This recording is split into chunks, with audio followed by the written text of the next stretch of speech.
Hi ದೋಸ್ತ, ಈ ವಾರದ OTT ರೆಕಮೆಂಡೇಶನ್ಸ್ಗೆ ನಿಮ್ಮೆಲ್ರಿಗೂ ಸುಸ್ವಾಗತ. ಬನ್ನಿ, ಈ ವಾರ OTTಲಿ ಯಾವ್ಯಾವ ಒಳ್ಳೆ ಸಿನಿಮಾಗಳು ರಿಲೀಸ್ ಆಗಿದೆ ಅಂಡ್ ಅದು ಯಾವ ಪ್ಲಾಟ್ಫಾರ್ಮ್ ಅಲ್ಲಿ ಅವೈಲಬಲ್ ಇದೆ, ಕನ್ನಡದಲ್ಲಿ ನೋಡಬಹುದಾ ಇಲ್ವಾ ಎಲ್ಲವನ್ನ ಇವತ್ತಿನ ವಿಡಿಯೋದಲ್ಲಿ ಹೇಳ್ತೀನಿ. ಅಮರನ್ ರಾಜ್ಕುಮಾರ್ ಪೆರಿಯಸ್ವಾಮಿ ಅವರ ಡೈರೆಕ್ಷನ್ ಇದಕ್ಕಿದ್ದು, ಸಿನಿಮಾದಲ್ಲಿ ಸಾಯಿ ಪಲ್ಲವಿ, ಶಿವಕಾರ್ತಿಕೇಯನ್ ಲೀಡ್ ಗಳಾಗಿ ಶೈನ್ ಆಗಿದ್ದಾರೆ. ಆರ್ಮಿ ಅಂದ್ರೆ ಇವ್ರಿಗೆ ಅಷ್ಟು ಇಷ್ಟ. ಅದ್ ಯಾಕೆ, ಅವರು ಆರ್ಮಿನ ಸೇರ್ಕೊಳ್ಳೋದಕ್ಕೆ ಕಾರಣ ಏನು, ಕ್ಯಾಪ್ಟನ್ ನಿಂದ ಮೇಜರ್ ಆಗಿದ್ದು ರಾಷ್ಟ್ರೀಯ ರೈಫಲ್ಸ್ ಅಂದ್ರೆ ಏನು ಅಂಡ್ ಅವರ ಫ್ಯಾಮಿಲಿ ಡೈನಮಿಕ್ಸ್ ಎಲ್ಲವನ್ನ ಈ ಸಿನಿಮಾ ಕವರ್ ಮಾಡುತ್ತೆ. ನನ್ಗೆ ಇಲ್ಲಿ ಮೇಜರ್ ಆಗಿ ವರ್ಕ್ ಆಗಿದ್ದು ಇಲ್ಲಿನ ಆಕ್ಷನ್ ಸೆಟ್ ಪೀಸ್ ಗಳು. ಅದನ್ನ ಸ್ಟೇಜ್ ಮಾಡಿರುವಂತಹ ರೀತಿ, ಎಕ್ಸಿಕ್ಯೂಟ್ ಮಾಡಿರುವಂತಹ ರೀತಿ ಬಹಳ ಯುನೀಕ್ ಅಂಡ್ ಫ್ರೆಶ್ ಆಗಿತ್ತು. ಪರ್ಫಾರ್ಮೆನ್ಸಸ್ ವಿಚಾರಕ್ಕೆ ಬರೋದಾದ್ರೆ, ಶಿವಕಾರ್ತಿಕೇಯನ್ ಅವರು ಆ ಪಾತ್ರವನ್ನ ಓನ್ ಮಾಡ್ಕೊಂಡ್ಬಿಟ್ಟಿದ್ದಾರೆ. ಮೇಜರ್ ಮುಕುಂದ್ ಅಂತ ನಾನು ಮುಂದೆ ಎಲ್ಲಾದ್ರೂ ಕೇಳಿದಾಗ ಓದ್ದಾಗ ನನಗೆ ಇವ್ರ ಮುಖಾನೇ ನೆನಪಾಗುತ್ತೆ ಅನ್ನೋದ್ರಲ್ಲಿ ಅನುಮಾನನೇ ಇಲ್ಲ. ಸಾಯಿ ಪಲ್ಲವಿ ಅವ್ರಿಗೂ ಇಲ್ಲೊಂದು ಬ್ಯೂಟಿಫುಲ್ ಕ್ಯಾರೆಕ್ಟರ್ ಇದೆ ಅಂಡ್ ಅದನ್ನ ಅವರು ಪುಲ್ ಆಫ್ ಮಾಡಿರುವಂತಹ ರೀತಿಗೆ ಅವ್ರಿಗೆ ಇನ್ನಷ್ಟು ಹೆಚ್ಚು ಪ್ರಶಂಸೆಗಳು ಬರಲೇಬೇಕು. GV ಪ್ರಕಾಶ್ ಅವರ BGM, ಸಿನಿಮಾದ ಸಿನಿಮಾಟೋಗ್ರಫಿ ಎಲ್ಲವೂ ನನಗೆ ಸಿಕ್ಕಾಪಟ್ಟೆ ಇಷ್ಟ ಆಯ್ತು ಗುರುವೆ. It is A well made army film in recent times ಅಂದ್ರೆ ತಪ್ಪಾಗಲ್ಲ. ಥಿಯೇಟರ್ಸ್ ನಲ್ಲಿ ಇದನ್ನ ನೋಡೋದಕ್ಕೆ ಸಮಯ ಸಿಕ್ಕಿರ್ಲಿಲ್ಲ ಅಂದ್ರೆ ಖಂಡಿತವಾಗ್ಲೂ OTT ನೋಡಿ, ನಿಮ್ಮನ್ನ ಹಿಡಿದಿಟ್ಕೊಡುತ್ತೆ, ಕಾಡುತ್ತೆ. 8.4 IMDb ರೇಟಿಂಗ್ ಪಡ್ಕೊಂಡಿರುವಂತಹ ಈ ಸಿನಿಮಾ ನೆಟ್ಫ್ಲಿಕ್ಸ್ ನಲ್ಲಿ ಕನ್ನಡ, ತೆಲುಗು, ತಮಿಳ್, ಹಿಂದಿ, ಮಲಯಾಳಂ ಭಾಷೆಗಳಲ್ಲಿ ಅವೈಲಬಲ್ ಇದೆ. ಮರ್ಫಿ ಟೈಮ್ ಟ್ರಾವೆಲ್, ಒಂದು ಪಾಸ್ಟ್ ಹೋಗಿ ಅಲ್ಲಿ ಆದಂತಹ ಘಟನೆಗಳನ್ನ ಬದಲು ಮಾಡೋದು, ಮತ್ತೊಂದು ಫ್ಯೂಚರ್ಗೆ ತೆರಳಿ ಜೀವನ ಮುಂದೆ ಹೇಗ್ ನಡೆಯುತ್ತೆ ಅನ್ನೋದನ್ನ ಎಕ್ಸ್ಪ್ಲೋರ್ ಮಾಡೋದು. ಈ ಥೀಮ್ ಮೇಲೆ ಇತ್ತೀಚೆಗೆ ಸಾಕಷ್ಟು ಸಿನಿಮಾಗಳು ಬರ್ತಾ ಇವೆ ಆಲ್ ಓವರ್ ದ ವರ್ಲ್ಡ್. ಅದೇ ಒಂದು ಸಣ್ಣ ಥೀಮ್ನ ಇಟ್ಕೊಂಡಿರುವಂತಹ ಸಿನಿಮಾನೇ ಮರ್ಫಿ. ಗೋವಾದ ಅಲ್ಸೋರಾದಲ್ಲಿ ಡೇವಿಡ್ ತನ್ನ ತಾತನ ಜೊತೆಗೆ ವಾಸ ಮಾಡಿಕೊಂಡು ಒಂದು ಅಚ್ಚುಕಟ್ಟಾದ ಲೈಫ್ ನ ನಡೆಸ್ತಾ ಇರ್ತಾನೆ.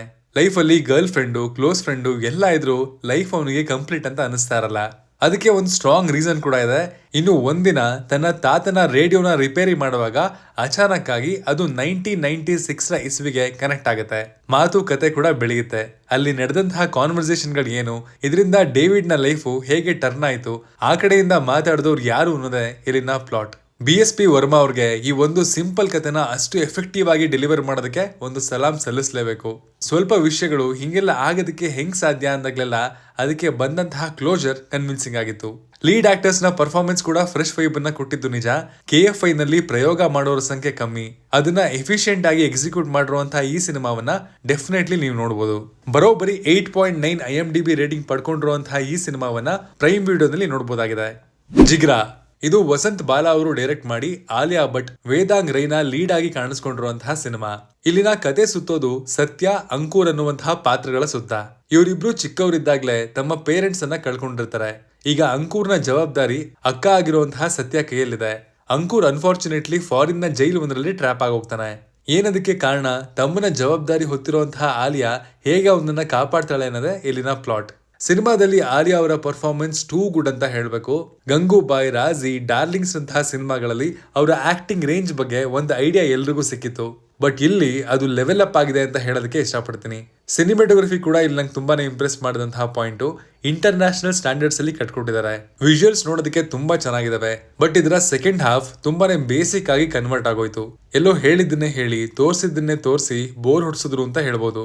ಫ್ಯಾಮಿಲಿ ಡ್ರಾಮಾ ಮತ್ತು ಆಕ್ಷನ್ ನ ಮಿಕ್ಸ್ಚರ್ ಆಗಿರುವಂತಹ ಈ ಸಿನಿಮಾ ಅಕ್ಟೋಬರ್ ನಲ್ಲಿ ತೆರೆ ಕಂಡು 56 ಕೋಟಿ ಗಳಿಕೆಯನ್ನ ಮಾಡ್ತು. ಆಲಿಯಾ ಅವ್ರಿಗೋಸ್ಕರ ಮಾತ್ರ ಈ ಸಿನಿಮಾ ನೋಡ್ತೀನಿ ಅನ್ನೋರು ನೀವಾಗಿದ್ರೆ ನೀವ್ ಇಂಪ್ರೆಸ್ ಆಗ್ತೀರಾ. ತುಂಬಾ ಎಕ್ಸ್ಪೆಕ್ಟೇಷನ್ಸ್ ಇಟ್ಕೊಂಡಿದ್ದಂತಹ ನನಗೆ ಇದು ಸ್ವಲ್ಪ ಆವರೇಜ್ ಅಂತ ಅನಿಸ್ತು ಗುರುವೆ. ಈಗ ಇದು 7 IMDb ರೇಟಿಂಗ್ ನೊಂದಿಗೆ ನೆಟ್ಫ್ಲಿಕ್ಸ್ ನಲ್ಲಿ ಹಿಂದಿ ಭಾಷೆಯಲ್ಲಿ ಅವೈಲಬಲ್ ಇದೆ. ಇದರ ಕನ್ನಡದ ಡಬ್ ವರ್ಷನ್ ಕೂಡ ಆಡ್ ಅಪ್ ಆಗ್ಬಹುದು ಅನ್ನುವಂತಹ ಸುದ್ದಿ ಇದೆ. ನೀವು ನೋಡ್ಬೇಕಾದ್ರೆ ಅದೇನಾದ್ರೂ ಆಡ್ ಆಗಿದ್ರೆ ಕಮೆಂಟ್ ಮಾಡಿ ತಿಳಿಸಿ.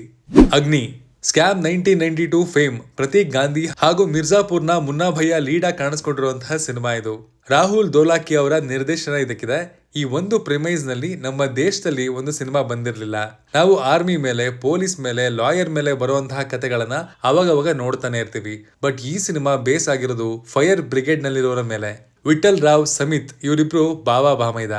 ಒಬ್ಬ ಪೊಲೀಸ್ ನಲ್ಲಿದ್ರೆ ಇನ್ನೊಬ್ಬ ಫೈರ್ ಬ್ರಿಗೇಡ್ ನಲ್ಲಿ ಇರ್ತಾನೆ. ಇವರಿಬ್ಬರದು ಮೊದಲಿಂದಾನು ಎಣ್ಣೆ ಸೀಗೆಕಾಯಿ ಜೋಡಿ. ಆಲ್ ಆಫ್ ಎ ಸಡನ್ ಇವರಿರುವಂತಹ ಕಡೆ ಹಲವು ಬಿಲ್ಡಿಂಗ್ ಗಳಿಗೆ ಬೆಂಕಿ ಬೀಳ್ತಾ ಇದೆ. ಇದ್ರ ಹಿಂದೆ ಒಂದು ಷಡ್ಯಂತ್ರ ಕೂಡ ಇದೆ. ಯಾರಿದಕ್ಕೆ ಕಾರಣ, ಬೆಂಕಿಯನ್ನ ಯಾಕೆ ಇವನು ಹಚ್ಚಿರ್ತಾನೆ ಅನ್ನೋದನ್ನ ನೀವು ಸಿನಿಮಾದಲ್ಲಿ ನೋಡಿ ತಿಳ್ಕೋಬೇಕು. ಪ್ರತೀಕ್ ಗಾಂಧಿ ಅವರನ್ನ ನೀವು ಸ್ಕ್ಯಾಮ್ 1992 ಆದ್ಮೇಲಿಂದ ಫಾಲೋ ಮಾಡೋರಾಗಿದ್ರೆ ಅವರು ತಮ್ಮ ರೋಲ್ಗೆ ಎಷ್ಟು ಪ್ರಾಮುಖ್ಯತೆ ಕೊಟ್ಟಿರ್ತಾರೆ ಅನ್ನೋದು ನಿಮ್ಮೆಲ್ರಿಗೂ ಗೊತ್ತೇ ಇರುತ್ತೆ. ಅಂಡ್ ಅದು ಇಲ್ಲಿ ಕೂಡ ಕಂಟಿನ್ಯೂ ಆಗಿದೆ ಅಂತ ಹೇಳೋದಕ್ಕೆ ಇಷ್ಟಪಡ್ತೀನಿ. ಡಲ್ ಆಗಿರುವಂತಹ ಸೀನ್ಸ್ ಗಳನ್ನ ಇವರೇ ಎಲಿವೇಟ್ ಕೂಡ ಮಾಡಿದ್ದಾರೆ. ಇಲ್ಲಿ ಇನ್ನೊಂದು ಹೈಲೈಟ್ ಅಂದ್ರೆ ಅದು ಇಲ್ಲಿನ ಟೆನ್ಷನ್ ಕೊಡುವಂತಹ ಸೀನ್ಗಳು ಒಂದು edge of the seat thriller ಅಲ್ಲದೆ ಇದ್ರು ಒಂದು ಡೀಸೆಂಟ್ ಸಸ್ಪೆನ್ಸ್ ಅನ್ನ ಹುಟ್ಟಾಕತ್ತೆ ಇನ್ ವೇರಿಯಸ್ ಸೀನ್ಸ್. ಅಂಡ್ ಇಲ್ಲಿ ಇನ್ಕ್ಲೂಡ್ ಮಾಡಿರುವಂತಹ ರ್ಯಾಂಡಮ್ ಫ್ಯಾಮಿಲಿ ಆಂಗಲ್ ಗಳು ಕೂಡ ಇಂಪ್ಯಾಕ್ಟ್ ಮಾಡಲಿಲ್ಲ. ಓವರ್ ಆಲ್ ಆಗಿ ಒಂದು ಡೀಸೆಂಟ್ ವಾಚ್ ಆಗಿ ಈ ಸಿನಿಮಾ ನಿಂತ್ಕೊಂಡಿದೆ ಅನ್ನೋದು ನನ್ನ ಅಭಿಪ್ರಾಯ. ಇಲ್ಲಿವರೆಗೂ ನೋಡದೇ ಇರುವಂತಹ ಒಂದು ಜಾನರ್ ನ ಸಿನಿಮಾನ ಟ್ರೈ ಕೊಡೋಣ ಅಂತ ಅನ್ನೋರು ನೀವಾಗಿದ್ರೆ ಮಾತ್ರ ಈ ಸಿನಿಮಾ ನೋಡಬಹುದು. 7 IMDb ರೇಟಿಂಗ್ ನ ಜೊತೆಗೆ ಅಮೆಜಾನ್ ಪ್ರೈಮ್ ನಲ್ಲಿ ಹಿಂದಿ ಭಾಷೆಯಲ್ಲಿ ಅವೈಲಬಲ್ ಇದೆ. ದಟ್ ಕ್ರಿಸ್ಮಸ್ ಇದೊಂದು ಆನಿಮೇಟೆಡ್ ಸಿನಿಮಾ. ಸೈಮನ್ ಓಟೋ ಅವರು ಇದರ ಕ್ರಿಯೇಟರ್. ಒಂದು ಸಣ್ಣ ಟೋನು, ಸೀನ ಪಕ್ಕ, ಬಹಳ ಕಮ್ಮಿ ಜನಸಂಖ್ಯೆ ಇರುವಂತಹ ನಗರ ಇದಾಗಿದ್ದು ಅಲ್ಲಿನ ಜನಗಳು ಬಹಳ ನೆಮ್ಮದಿಯಿಂದ ಖುಷಿಯಾಗಿ ಜೀವನವನ್ನ ಸಾಗಿಸ್ತಾ ಇರ್ತಾರೆ. ಬಟ್ ಅಚಾನಕ್ ಆಗಿ ಒಂದಿನ ಸ್ಟ್ರಾಂಗ್ ಬ್ಲಿಜಾರ್ಡ್ ಅಂದ್ರೆ ಸ್ನೋನ ಒಳಗೊಂಡಂತಹ ತೂಫಾನ್ ಒಂದು ಇವರ ಜೀವನವನ್ನೇ ಅಳ್ಳಾಡ್ಸ್ಬಿಡುತ್ತೆ. ಆ ಘಟನೆಯನ್ನ ಇವರು ಹೇಗ್ ಫೇಸ್ ಮಾಡಿದ್ರು, ಸ್ಯಾಂಟಾ ಕ್ಲಾಸ್ ಇವರಿಗೆ ಸಹಾಯ ಮಾಡಿದ್ರ, ಅಂಡ್ ಈ ಕಥೆಯಿಂದ ಡೈರೆಕ್ಟರ್ ಅವರು ನಮಗೆ ಕೊಟ್ಟಿರುವಂತಹ ಮೆಸೇಜ್ ಏನು ಅನ್ನೋದೇ ಇಲ್ಲಿನ ಪ್ಲಾಟ್. ಸಿನಿಮಾದ ಪ್ಲಾಟು ಸೀರಿಯಸ್ ಇರೋಷ್ಟು ಸಿನಿಮಾ ತುಂಬಾ ಸೀರಿಯಸ್ ಆಗಂತೂ ಇಲ್ಲ. ಒಂದಷ್ಟು ನಗ್ಸಿ ಒಂದಷ್ಟು ಕಡೆ ಅಳಿಸಿ ತನ್ನ ಮೆಸೇಜ್ ಅನ್ನ ಡೆಲಿವರ್ ಮಾಡ್ತಾ ಹೋಗುತ್ತೆ. ನಿಮ್ಮ ಮನೆಯಲ್ಲಿ ಪುಟಾಣಿ ಮಕ್ಕಳಿಗೆ ನೀವೇನಾದ್ರೂ ತೋರ್ಸೋಣ ಅಂತ ಅನ್ಕೊಂಡಿದ್ರೆ ಇದೊಂದು ಗುಡ್ ವಾಚ್.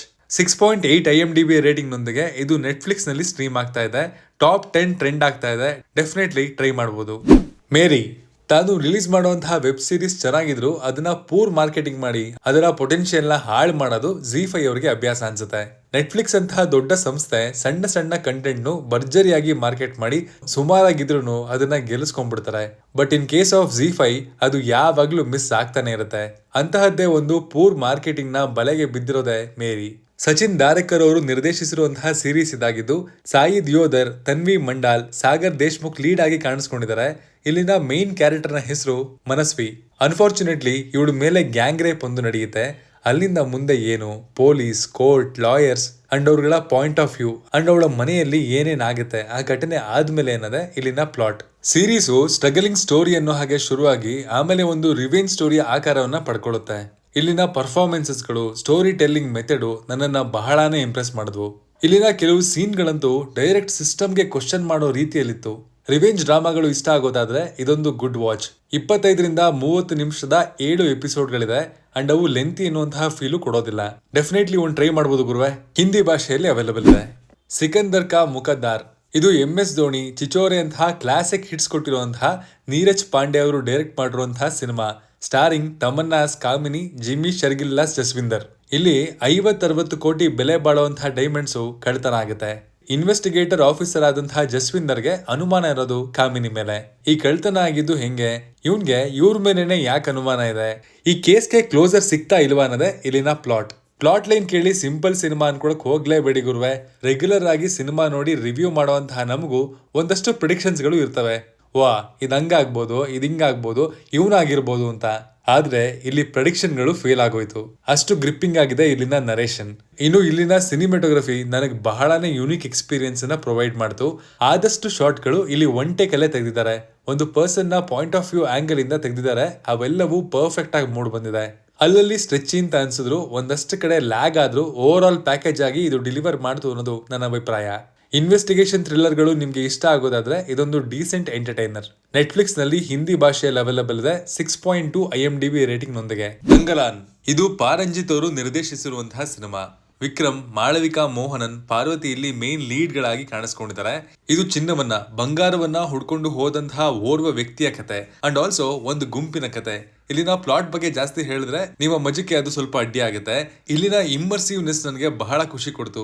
ಇದು 1860s ನಲ್ಲಿ ಸೆಟ್ ಆಗಿರುವಂತಹ ಒಂದು ಕತೆ ಆಗಿದ್ದು ಅಷ್ಟು ಹಳೆಯ ಪೀರಿಯಡ್ಗೆ ನಾವು ಜನಗಳನ್ನ ಕರ್ಕೊಂಡು ಹೋಗ್ತಿದೀವಿ ಅಂದ್ಮೇಲೆ ಅಲ್ಲಿನ visuals, art work on point ಇರಬೇಕು ಅಂಡ್ ಅದನ್ನ ಎಕ್ಸಿಕ್ಯೂಟ್ ಮಾಡಿರೋದಕ್ಕೆ ಈ ಸಿನಿಮಾಗೆ ಫುಲ್ ಮಾರ್ಕ್ಸ್ ಸಿಗುತ್ತೆ. ವಿಕ್ರಮ್ ಅವರ ಪರ್ಫಾರ್ಮೆನ್ಸ್ ಗಂತೂ ಒಂದು ಸ್ಪೆಷಲ್ ಮೆನ್ಷನ್ ಸಲ್ಲಿಸಲೇಬೇಕು. GV ಪ್ರಕಾಶ್ ಅವರ ಮ್ಯೂಸಿಕ್ ಅಂಡ್ ಸ್ಕೋರ್ ಕೂಡ ಒಂದು ಇಂಟರ್ನ್ಯಾಷನಲ್ ಸ್ಟ್ಯಾಂಡರ್ಡ್ಸ್ ನಲ್ಲಿದೆ. ಒಟ್ಟಾರೆ ಹೇಳೋದಾದ್ರೆ ಇದೊಂದು ಗುಡ್ ವಾಚ್. ವಿಕ್ರಮ್ ಅವರ ವರ್ಕ್ ನಿಮ್ಗೆ ಇಷ್ಟ ಆಗೋದಾಗಿದ್ರೆ ಇದು ನಿಮ್ಗೆ ಇನ್ನೂ ಸ್ವಲ್ಪ ಜಾಸ್ತಿನೇ ಇಷ್ಟ ಆಗುತ್ತೆ ಅಂತ ಹೇಳೋದಕ್ಕೆ ಇಷ್ಟಪಡ್ತೀನಿ. 7.2 IMDb ರೇಟಿಂಗ್ ನೊಂದಿಗೆ ಈ ಸಿನಿಮಾ ನೆಟ್ಫ್ಲಿಕ್ಸ್ ನಲ್ಲಿ ಕನ್ನಡ ಭಾಷೆಯಲ್ಲಿ ಅವೈಲಬಲ್ ಇದೆ. ಪ್ಯಾರಾಶೂಟ್ ಶಕ್ತಿ ರಿತ್ವಿಕ್ ಅವರು ಡೈರೆಕ್ಟ್ ಮಾಡಿರುವಂತಹ ಸೀರೀಸ್ ಇದಾಗಿದ್ದು ಇಲ್ಲಿ ಕಿಶೋರ್, ಕಾಲಿ ವೆಂಕಟ್ ಲೀಡ್ ರೋಲ್ ಗಳಲ್ಲಿ ಕಾಣಿಸ್ಕೊಂಡಿದ್ದಾರೆ. ರುದ್ರ ಅಂಡ್ ವರುಣ್ ಅನ್ನುವಂತಹ ಪಾತ್ರಗಳ ಸುತ್ತ ಈ ಸೀರೀಸ್ ನ ಕತೆ ರಿವಾಲ್ವ್ ಆಗುತ್ತೆ. ರುದ್ರ ಮತ್ತೆ ವರುಣ್ ಅವರ ತಂದೆ ಬಹಳ ಸ್ಟ್ರಿಕ್ಟು. ಅವನ ಫ್ಯಾಮಿಲಿ ಜೊತೆಗೆ ಅವನು ನಡ್ಕೊಳ್ಳುವಂತಹ ರೀತಿ ಬಹಳ ಕೆಟ್ಟದಾಗಿರುತ್ತೆ. ಹೀಗೆ ಒಂದಿನ ಅವನ ತಂದೆಯ ಬೈಕ್ ನಲ್ಲಿ ಇವರಿಬ್ರು ಒಂದ್ ರೌಂಡ್ ಹೋದವರು ವಾಪಸ್ ಬರೋದೇ ಇಲ್ಲ. ಏನಿದಕ್ಕೆ ಕಾರಣ? ಇವ್ರನ್ನ ಯಾರಾದ್ರೂ ಕಿಡ್ನಾಪ್ ಮಾಡಿದ್ರ ಏನು ಅಂಡ್ ಇವರು ವಾಪಸ್ ಮನೆಗೆ ಬಂದ್ರ ಇಲ್ವಾ ಅನ್ನೋದೇ ಇಲ್ಲಿನ ಪ್ಲಾಟ್. ಸೀರೀಸ್ ನ performances, story line, screen play ಎಲ್ಲವೂ ಆನ್ ಪಾಯಿಂಟ್ ಇದೆ. ಸುಮಾರು 30 ನಿಮಿಷದ 5 ಎಪಿಸೋಡ್ ಇರುವಂತಹ ಈ ವೆಬ್ ಸೀರೀಸ್ ನ ಮೈನ್ ಸ್ಟ್ರೆಂತ್ ಇಲ್ಲಿನ ಡ್ಯೂರೇಷನ್. ಎಡಿಟಿಂಗ್ ಕೂಡ ಸಖತ್ ಕ್ರಿಸ್ಪ್ ಆಗಿದೆ. ಕತೆ ಸ್ವಲ್ಪ ಪ್ರಿಡಿಕ್ಟಬಲ್ ಆಗಿದ್ರು ಕೂಡ ಅದು ನಿಮ್ನ ಸೀರೀಸ್ಗೆ ಹುಕ್ ಮಾಡಿ ಹಿಡ್ಕೊಡುತ್ತೆ. 7.6 IMDb ರೇಟಿಂಗ್ ಪಡ್ಕೊಂಡಿರುವಂತಹ ಈ ಸೀರೀಸ್ ನಿಮ್ಗೆ ಹಾಟ್ ಸ್ಟಾರ್ ನಲ್ಲಿ ಕನ್ನಡದಲ್ಲೇ ಸಿಗುತ್ತೆ. ಥ್ರಿಲ್ಲರ್ಗಳು ನಿಮ್ಗೆ ಇಷ್ಟ ಆಗೋದಾಗಿದ್ರೆ ಇದೊಂದು ಡೀಸೆಂಟ್ ವಾಚ್ ಅಂತ ಹೇಳ್ಬೋದು. ಇನ್ನು ಕೊನೆ ಮೆನ್ಷನ್ ಮಾಡಬೇಕಿದ್ದ ಸಿನಿಮಾ ನಿಮ್ಗೆ ಆಲ್ರೆಡಿ ಗೊತ್ತಿರೋದೇ ಗುರುವೆ, ಸೂರ್ಯ ಅವರ ಕಂಗುವ. ಇದರ ಮಾರ್ಕೆಟಿಂಗ್ ಸ್ನಿಪ್ಪೆಟ್ಸ್ ನ ನೋಡಿ ಬಹಳಷ್ಟು ಎಕ್ಸ್ಪೆಕ್ಟೇಷನ್ಸ್ ಗಳನ್ನ ನಾನು ಹುಟ್ಟಾಕೊಂಡ್ಬಿಟ್ಟಿದ್ದೆ. ಬಟ್ ನನಗೆ ಇದು ತುಂಬಾನೇ ಡಿಸಪಾಯಿಂಟ್ ಮಾಡ್ತು. ಇಲ್ಲಿ ಸೂರ್ಯ ಅವರ ಡೆಡಿಕೇಶನ್, ಹಾರ್ಡ್ ವರ್ಕ್ ಒಂದನ್ನ ಬಿಟ್ರೆ ಅಪ್ರಿಶಿಯೇಟ್ ಮಾಡೋದಕ್ಕೆ ತೀರಾ ಏನೂ ಇರಲಿಲ್ಲ. ಒಂದು ಪಕ್ಷ ಸೂರ್ಯ ಅವರ ಫ್ಯಾನ್ ನೀವಾಗಿದ್ದು ಅವರ ಝಲಕ್ ಥಿಯೇಟರ್ ನಲ್ಲಿ ಮಿಸ್ ಮಾಡ್ಕೊಂಡಿದ್ರೆ ಕಷ್ಟಪಟ್ಟರು ಪರವಾಗಿಲ್ಲ, ಒಂದು ಟ್ರೈ ಕೊಡ್ತೀನಿ ಅಂದ್ರೆ ಸಿನಿಮಾ ಅಮೆಜಾನ್ ಪ್ರೈಮ್ ನಲ್ಲಿ ಕನ್ನಡ ಭಾಷೆಯಲ್ಲಿ ಕೂಡ ಅವೈಲಬಲ್ ಇದೆ. ಸಿನಿಮಾಗೆ 5.2 IMDb ರೇಟಿಂಗ್ ಕೂಡ ಇದೆ. ಇದಾಗಿತ್ತು ಈ ವೀಕ್ ನ OTT ರೆಕಮೆಂಡೇಶನ್ಸ್. ಈ ಲಿಸ್ಟ್ ಅಲ್ಲಿ ಯಾವ್ದನ್ನ ನೀವು OTT ನೋಡಿದ್ರಿ, ನಿಮ್ಗೆ ಹೇಗೆ ಅನ್ನಿಸ್ತು ಅನ್ನೋದನ್ನ ಕಮೆಂಟ್ ಮಾಡಿ ತಿಳಿಸಿ. ಹಾಗೆ ನಮ್ಮ ರಿಸರ್ಚ್ ಮತ್ತು ಪ್ರಯತ್ನ ನಿಮ್ಗೆ ಇಷ್ಟ ಆದ್ರೆ ಚಾನೆಲ್ ನ ಸಬ್ಸ್ಕ್ರೈಬ್ ಮಾಡ್ಕೊಂಡು ಸಪೋರ್ಟ್ ಮಾಡಿ. ಮತ್ತೆ ಸಿಗ್ತೀನಿ. Signing off, Manu.